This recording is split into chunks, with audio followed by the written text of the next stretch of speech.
Well, good day, viewers. Today we have a 2007 Honda Odyssey van. It was here about a week ago, and the customer complained about the check engine light flashing and what he described to be a misfire. I checked it, and there were no misfires in history and no misfire counters, but it all had a catalyst efficiency code. And I drove it a short distance, and it ran good. And the O2 monitor or OBD2 monitors, with the exception of the catalyst efficiency code, had all run and passed, and there were no misfire counters in the mode 6 data.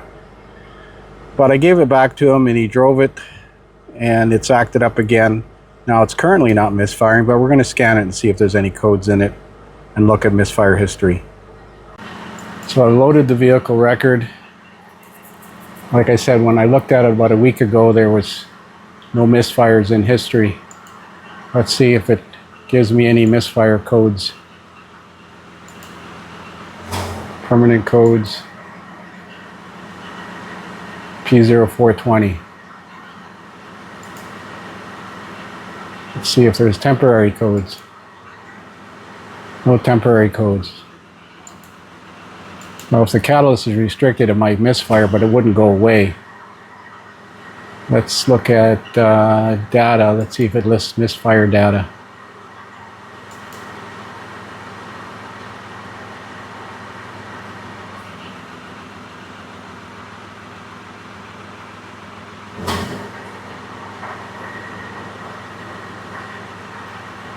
Misfire cylinder 2, 4, 1, 3, 5.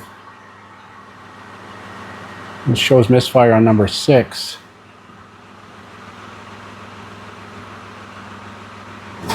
But it doesn't say how many misfires. Down here at the bottom left, it says misfire cylinder 6, yes. Let's look at mode 6 data. See if we can get that in generic functions. Mode 6 data.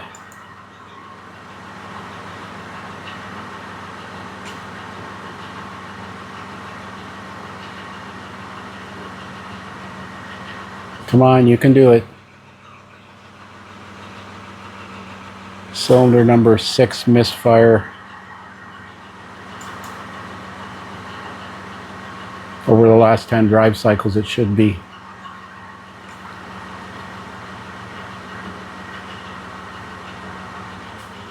Count 0. 65,000 is the maximum, and it's passed. Now let's look at the rest of the misfire counters. It could be that this vehicle doesn't do a good job of storing misfire history, given the age of it. So cylinder 5 shows 0. This is exactly what I did a week ago. Looked at all of these misfire counters, and I took it for a road test, and it didn't act up. 0 on cylinder 4.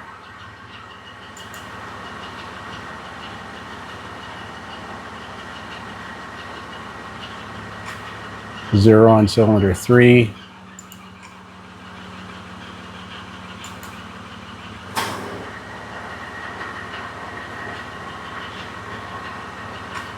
Zero on cylinder 2. And last but not least,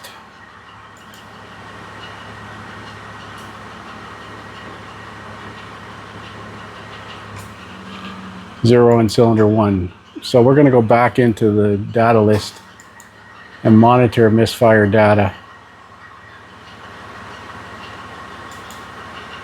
on the manufacturer enhanced side and go for a road test and see if we can get it to act up, paying particular attention to the live misfire counters. So I drove it about 15 kilometers at highway speeds. I never felt any misfires, but the recording shows misfires being reported on cylinder 3, 1 misfire on cylinder 4, cylinder 5 is okay, cylinder 6 reported 1, total of 4 misfires, yet I never felt it. Now what's odd is that the customer reported that he felt a shake and the MIL was flashing, yet there's no codes related to Misfire. So I'm going to go back into this and clear the catalyst monitor code in case that's affecting the ability to record misfire counters. We'll see if it'll clear with it running. I think it will. Let's see if the code is gone. Okay, I'll do it key on, engine off.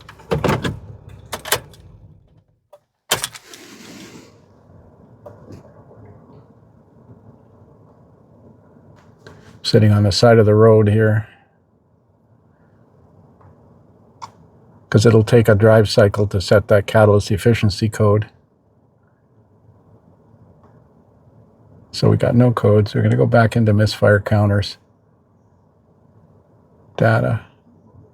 Misfire data. And of course the snap-on scanner is recording as soon as we enter diagnostics. So I'm going to drive it down a gravel road because the customer lives on a gravel road and that's where he experienced the misfire. We'll see if that makes a difference. Under light acceleration, I can feel it stumble.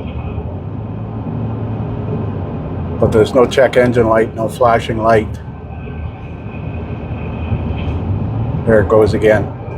Just gonna tip in on the accelerator pedal.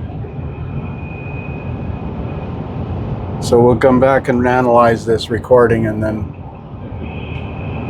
could be just worn out plugs. She's good and hot now because I've driven it about 20 kilometers.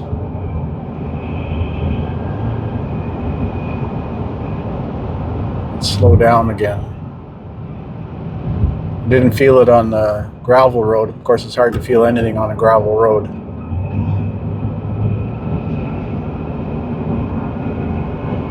Good smooth acceleration there. Well, we'll get back to the shop and analyze the data. So I'm replaying the second recording, and this software allows you to manipulate the data graphs and arrange them in logical order. So this is cylinder 1, 2, 3, 4, 5, and 6, and it's showing misfires over that drive cycle on cylinder 2 and 3. It also lists cylinder 2 misfire B and cylinder 3 misfire B, and I'm not sure what's the difference. But regardless, over that 1500 pit list,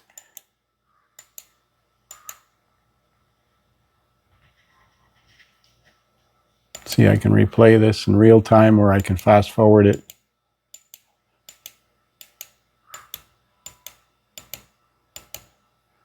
So there you can see misfire 2 and 3.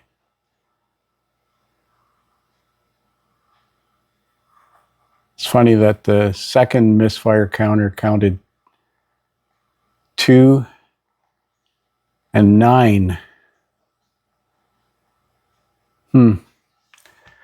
Well, I'm going to let this thing cool off and have a look at the plugs. So I took the front 3 spark plugs out. It's hotter than a firecracker. And technically you're not supposed to remove them when they're hot, but they're pretty worn.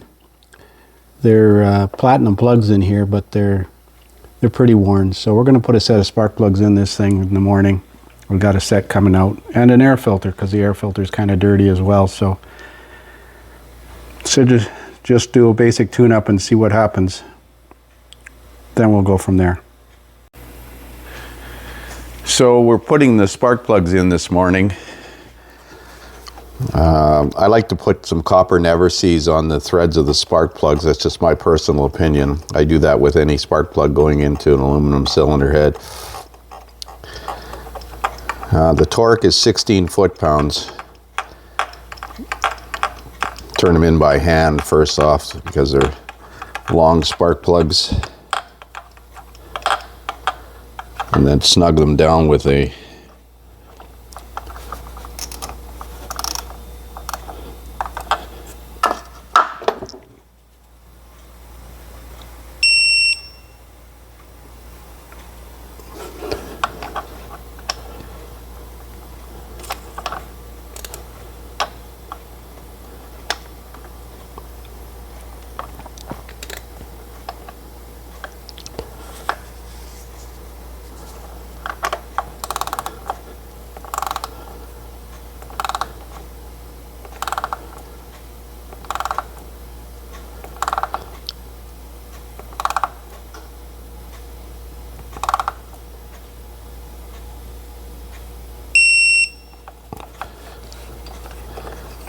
The front ones are much easier to get to than the rear, obviously. And I decided to let this thing cool off so it wouldn't be so hot to work on, especially reaching over at the back of the engine.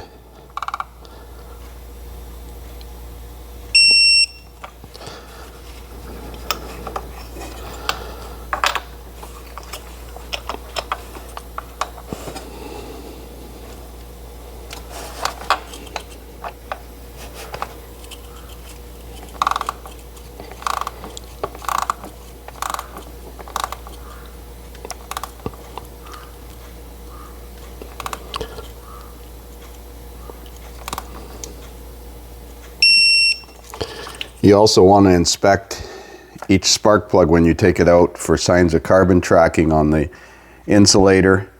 And if you notice any carbon tracking or signs of arcing, then the spark plug obviously needs to be replaced, but so does the respective coil assembly, because this will be carbon tracked inside and you can't stop that from re-arcing. So always keep them in order until you've inspected them. Put a little dielectric grease on the spark plug boot here when you're reassembling this coil, and also on the seals of the connectors. Make sure there's no sand in there. So we're going to go ahead and do the other three in the back.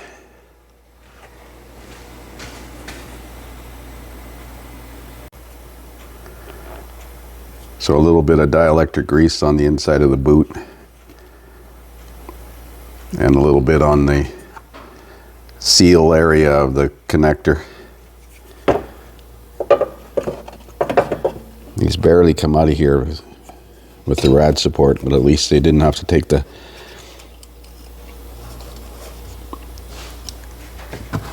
Where's the bolt? Huh. Oh yes, I dropped one. Gravity was working earlier.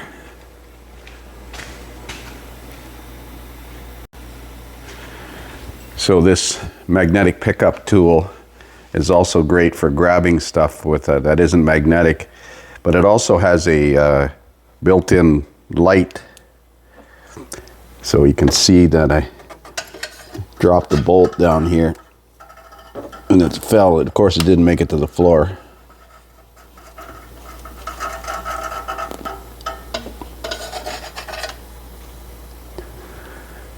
There we go.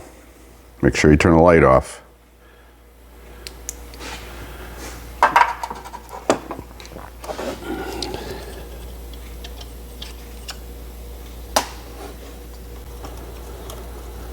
Of course, there's a torque for these coil hold down bolts, but it's not very much.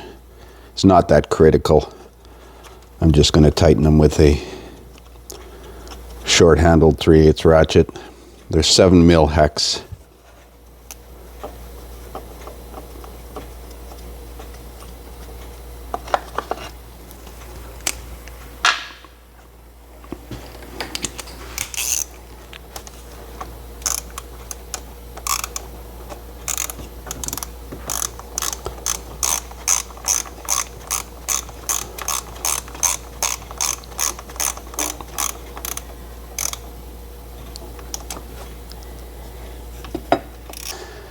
And then plug the coil connectors in. Listen for the positive click.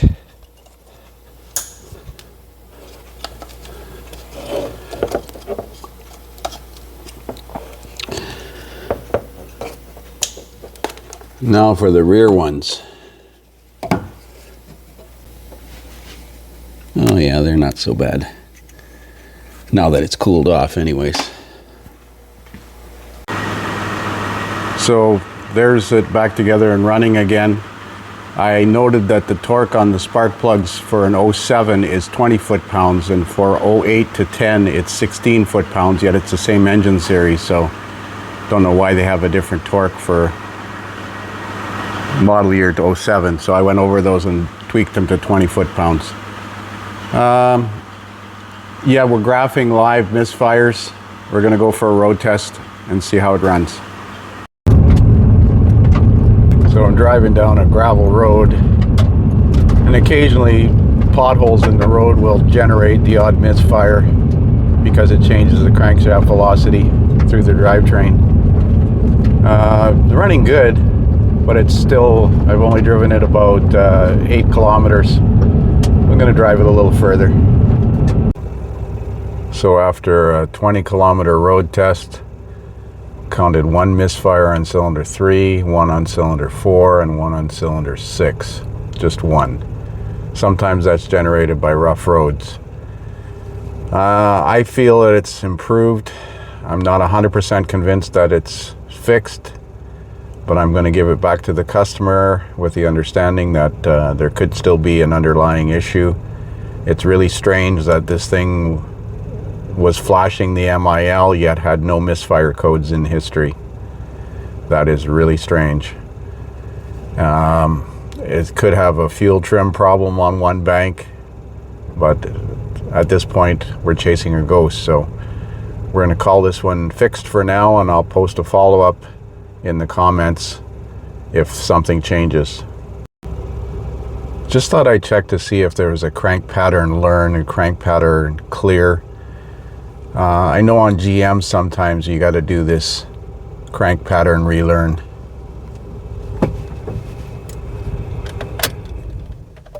So I'm going to do this.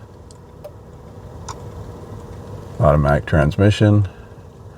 The clear command erases the crank pattern data in the ECM. Repairing a Use this clear command after repairing a misfire or replacing a crank sensor. Afterward, do the crank pattern learn procedure to write the new crank pattern into the ECM. Yes, clear the crank pattern learn. Start the engine. Switch the ignition off.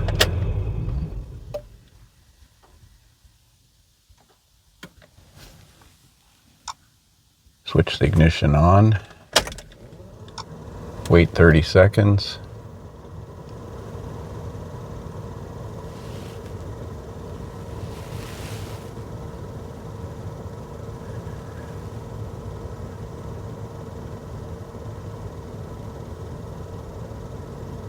Only downside is we won't know if this was what fixed it or the spark plugs fixed it. Spark plugs were worn.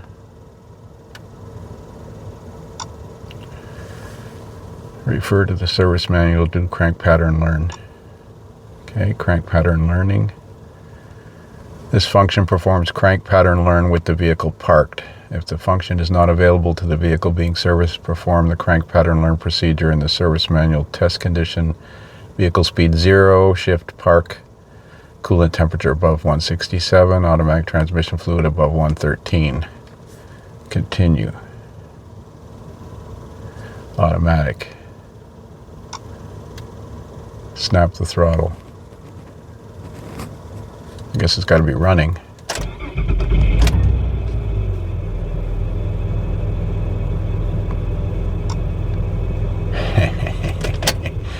It should not be running.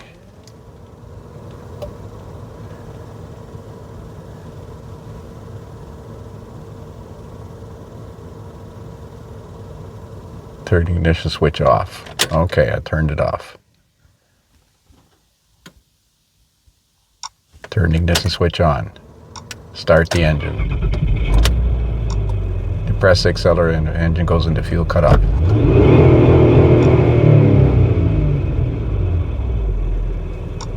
Turn the ignition switch off. Similar to GM, start the engine. Wait 30 seconds.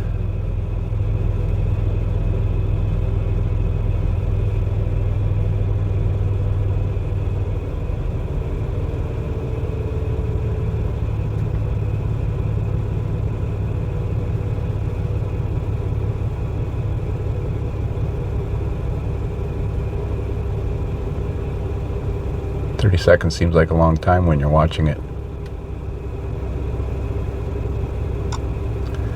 Has completed. Continue.